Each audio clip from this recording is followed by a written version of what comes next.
Hi guys! Today is kakain tayo ng raclette. But this time is gagamitan natin ng mushroom. Pwede nyo itong replacement sa potatoes. Pero kami is ginamitan din namin ng potatoes.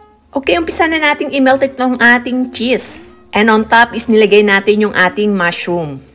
Bali-baliktarin lang natin yung ating kabute para malutong magkabilang side. And kung alam nyo na luto na, ayan, brown na siya, pwede na natin lagyan ng ating cheese at isama sa ating raclette. Ito na yung ating melted cheese. O, ilagay na natin topping sa ating mga mushroom at sa ating potatoes. Ayan, habang mainit pa yung ating cheese, ay kainin na natin. Ang napakasarap talaga, guys. Ayan, at magsaling ulit tayo ng ating mushroom.